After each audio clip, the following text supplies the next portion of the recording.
नारायणं नमस्कृत्य। मेरे प्यारे मित्रों और मेरे प्यारे सखाओं, ओनर्स ज्योतिष एंड अध्यात्म के इस चैनल पर मैं एस्ट्रो पंडित राजेश पुरोहित एक बार फिर हृदय से आपका स्वागत करता हूं। मेरे प्यारे मित्रों, इसके पूर्व जो गीता यानी अध्यात्म गीता के ऊपर हमने विशेष रूप से चर्चा करी थी, उसी विषय को मैं आगे बढ़ाते हुए आपसे कुछ चर्चा करना चाहता हूं। सर्वप्रथम हमने ये जाना था कि अध्यात्म क्या है। अध्यात्म के बारे में जानने के पश्चात हमने गीता के फर्स्ट चैप्टर का फर्स्ट वर्स यानी प्रथम अध्याय का प्रथम श्लोक श्रवण करा था। उसके ऊपर एक आध्यात्मिक प्रकाश डालने की कोशिश करी थी। अब उसी के पूर्व आगे जो गीता के चैप्टर सेकंड, थर्ड और फोर्थ वर्स है, यानी प्रथम अध्याय का जो दूसरा तीसरा श्लोक है, आज हम उसके बारे में चर्चा करेंगे। ये वही गीता है, आप फिर देख लीजिए। गीता गोरखपुर प्रेस की 12 रुपए वाली इसकी कॉस्ट है। इसी से अपन आगे चलेंगे। सबसे पहले इंग्लिश, क्योंकि इंग्लिश लैंग्वेज के अंदर या गीता को किसी भी लैंग्वेज के अंदर गीता में कोई परिवर्तन नहीं आता है, खास करके भाव के ऊपर। अब चैप्टर 1 और third and fourth and fifth verse यानी पहला, दूसरा और तीसरा श्लोक प्रथम अध्याय का पहले संस्कृत में पढ़ लेंगे, फिर इसका हिंदी अनुवाद कर लेंगे, फिर संस्कृत।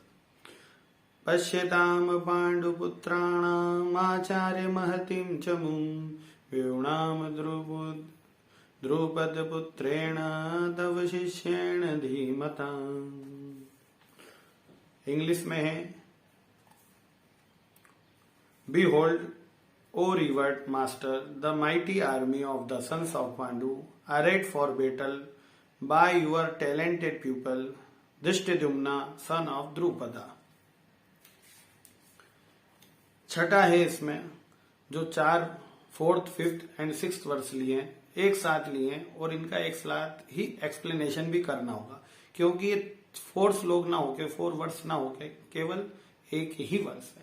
यानी नंबर्स में वो 5 काउंट हो रहा है, 4 to 5 काउंट हो रहा है, और हकीकत में वो एक ही श्लोक है।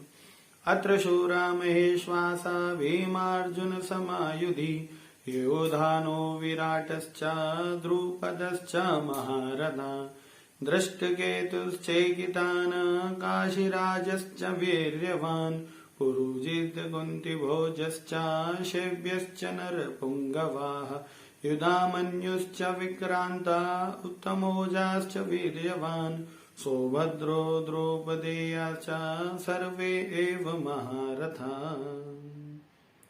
There are in this army heroes wielding mighty bows and equal in military prowess to Bhima and Arjuna, Satyaki and Virata, and the Maharathi warrior chief Drupada, Drishtaketu, Chekitana, and the valiant king of Kasi, and Purujit, Kunti Bhoja, and Sebya, the best of men, and mighty Yudamanyu, and valiant Uttamoja, Abhimanyu, the son of Subhadra, and the 5 sons of Draupadi, all of them Maharathis, warriors chief।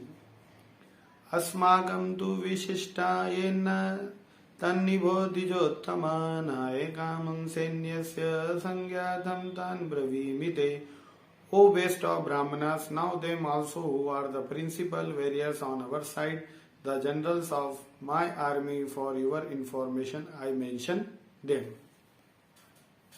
Hindi में जिसका अर्थ है, जो कि Gita press में एक simple language का अर्थ दिया गया है, उसमें यह बोला गया है कि हे आचार्य, मतलब प्रथम अध्याय का दूसरा, तीसरा, चौथा, 5वां श्लोक। हे आचार्य, आपके बुद्धिमान शिष्य द्रुपद पुत्र दुष्टद्युम्न द्वारा व्यूहकार खड़ी की हुई पांडु पुत्रों की इस बड़ी भारी सेना को देखिए। इस सेना में बड़े बड़े धनुषों वाले तथा युद्ध में भीम और अर्जुन के समान शूरवीर सात्यकी और विराट तथा महारथी राजा द्रुपद, दृष्टकेतु और चेकितान तथा बलवान काशीराज, पुरुजित, कुंती भोज और मनुष्यों में श्रेष्ठ से पराक्रमी युधामन्यु तथा बलवान उत्तम ओजा सुभद्रा पुत्र अभिमन्यु एवं द्रौपदी के 5 पुत्र ये सभी महारथी हैं। हे ब्राह्मण श्रेष्ठ, अपने पक्ष में जो भी प्रधान है उनको आप समझ लीजिए। आपकी जानकारी के लिए मेरी सेना के जो सेनापति हैं उनको बतलाता हूं। अब ये तो एक गीता प्रेस या किसी भी गीता का एक हिंदी अनुवाद, इंग्लिश रूपांतर ट्रांसलेशन है, हिंदी रूपांतर और इंग्लिश ट्रांसलेशन है, परंतु इसका अध्यात्म कोण क्या है। अब आप जाने कि पहले वाले श्लोक में हमारे पास में एक समस्या आई थी कि धर्म क्षेत्र कुरुक्षेत्र, और फिर आया था माम का पांडवश्चा किम कुर्वत, मतलब मेरे और पांडु पुत्रों ने क्या किया। तो आप देखिए कि जैसा पिता था वैसा ही पुत्र निकला। आप इस चीज को अध्यात्म से कनेक्ट करके आप देखिए कि जैसा पिता था वैसा ही पुत्र निकला, और वैसे ही उसकी आगे की संतान, उसके मित्र, उसके सहयोगी और उसके सहभागी थे। अब समस्या ये आती है कि भाई धृतराष्ट्र के पास क्या था, धृतराष्ट्र क्या था। धृतराष्ट्र मतलब जिसने राष्ट्र को ही धारण कर रखा था, जो ना धर्म को जानता था ना अधर्म को। उसने तो सिर्फ राष्ट्र को ही अपना धर्म मान लिया था कि कैसे भी करके राष्ट्र में मुझसे नहीं जाना चाहिए, और यही उसने उसके पुत्र को देने की कोशिश करी। उसके पुत्र को भी वो यही चाहता था कि भाई तू भी इस राष्ट्र को मत जाने दे, भले ही से सामने तेरे पक्ष में तेरे भाई ही क्यों नहीं हो, मेरे ही भाई के पुत्र क्यों नहीं हो, तेरे ही परिवार कुटुंब सहभागी क्यों नहीं हो, पर तू इस राष्ट्र को मत जान देना, पर उनको जान से मार देना, उनकी हत्या कर देना, उनका जीवन छीन लेना, ये ही धृतराष्ट्र चाहता था। धृतराष्ट्र ने राष्ट्र को धारण कर रखा था, वैसी स्थिति उसने उसके पुत्र की बनाई। आज हम भी वही करते हैं। अध्यात्म की लैंग्वेज में यही पर समस्या है ना। एक डॉक्टर अपने बेटे को डॉक्टर ही बनाना चाहता है, एक पुलिस वाला अपने बेटे को पुलिस वाला ही बनाना चाहता है, एक साहूकार अपने बेटे को साहूकार ही बनाना चाहता है, एक व्यापारी अपने बेटे को व्यापारी ही बनाना चाहता है। तो आप भी तो वही देना चाहते हो भाई। संपत्ति तो आपने आपकी जो थी माम का पांडवश्च धर्म क्षेत्र कुरुक्षेत्र, तो आपने भी तो वही करा। आपने मकान बनाया, आपने दुकान बनाई, आपने व्यापार खड़ा करा, आपने फैक्ट्री खड़ी करी, आपने उद्योग खड़ा करा। यही तो चीज आपने आपके पुत्र को दी, क्योंकि आपने यही सिखाया था ना। तो धृतराष्ट्र यहाँ क्या गलत कर रहा है। धृतराष्ट्र ने राष्ट्र को धारण कर रखा था, इसलिए वो राष्ट्र को समर्पित करने की बात कर रहा था। अब उसके लिए वो अपने परिवार जनों का सबका वध करने को भी तैयार था। ये स्थिति हमारी है कि जब हम पे बारी आती है तो हम अध्यात्म को तो नीचे कर देते हैं, और अपने स्वार्थ के कारण हम सब कुछ इष्ट का अनिष्ट करने के लिए तैयार हो जाते हैं। भाई एक डॉक्टर हो या एक व्यापारी हो या एक कोई दूसरा व्यक्ति हो या कोई और पेशे वाला व्यक्ति हो, ऐसा नहीं कि मैं सिर्फ डॉक्टर, इंजीनियर या किसी और व्यापारी को ले रहा हूँ। सभी छोटे से लेवल से लेकर बड़े लेवल से, लो लेवल से लेकर हाई लेवल तक, सब एक ही काम तो करते हैं, अपना स्वार्थ साधन, आए निपटाए आगे बढ़े। क्यों भैया, उस समय आपका अध्यात्म क्या जाता है। आप गीता तो पढ़ लेते हो, आप भगवान को अगरबत्ती लगा लेते हो, दीपक लगा लेते हो, माला फेर लेते हो, तिलक लगा लेते हो, छोटी रख लेते हो, मंदिर में जाके जल चढ़ा लेते हो, बड़े बड़े प्रवचन कर लेते हो, और अपने आप के लिए सोशल, आजकल के तो बहुत फैशन चल गया सोशल एक्टिविटीज का, कि यहाँ कमाए और वहाँ सोशल एक्टिविटीज दिखाने के लिए बड़े आगे आ जाते हो। एक आध व्यक्ति का फ्री में काम कर दिया तो अपने आप को महात्मा समझ लेते हो, और जो पीछे छोड़ के जा रहे हो वो क्या करके जा रहे हो आप। तो मेरा कहने का अर्थ है कि हम जो हैं भाई, धृतराष्ट्र जैसा था वैसा ही दुर्योधन था। धृतराष्ट्र ने राष्ट्र को धारण कर रखा था। दुर्योधन का अर्थ है कि जो अपने से धन को दूर नहीं करना चाहता था। अब वो कैसा कर रहा है कि उसके पिता के बल पे, मतलब एक साम्राज्य जो खड़ा हुआ है, राष्ट्र जो खड़ा हुआ है, पांडवों के पास कुछ भी नहीं था। वो तो वनवास भोग रहे थे, दरिद्र, मतलब आप समझ कह सकते हो कि उस समय के दरिद्र गरीब वाली स्थिति थी। उनके पास कुछ भी नहीं था। होता तो युद्ध करने के लिए धर्म क्षेत्र में और कुरुक्षेत्र में महाभारत जैसा युद्ध ही नहीं होता। वो अपना राज्य संभाल रहे होते, ये स्थिति नहीं थी उनकी। धृतराष्ट्र के बाद और दुर्योधन के पास काफी कुछ था, खास करके एक राज्य था, एक राष्ट्र था। अब जब बात आई तो दुर्योधन क्या कहता है कि देखो, इनके इधर कितने कैसे व्यक्ति हैं भाई। दुष्ट दोमन द्वारा ये जो व्यूह रचना रची गई है, चेकितान है, अर्जुन जैसे, भीम जैसे ऐसे शूरवीर हैं, इनकी तुलना करता है और इनको अपने से गुण बताता है। आज एक धनवान व्यक्ति, एक ज्ञानवान व्यक्ति, एक बुद्धिमान व्यक्ति, एक साधु, मतलब जो अपने लेवल में एक अध्यात्म व्यक्ति भी कई बार दूसरों को नीचा दिखा देते हैं। एक बड़े पद पे जो सुशोभित व्यक्ति है, किसी बड़े पद पे आचार्य है या गुरु है या कुछ है, वो भी कई बार अपने शिष्यों को नीचा दिखाने में पीछे नहीं छोड़ते, उनका अपमान किए बगैर नहीं मानते। क्यों? क्योंकि उनमें भी वही आया ना भाई, हमने पा लिया, तुमने पा लिया, क्योंकि तुम्हारे भाग्य में था इसलिए तुमने पा लिया।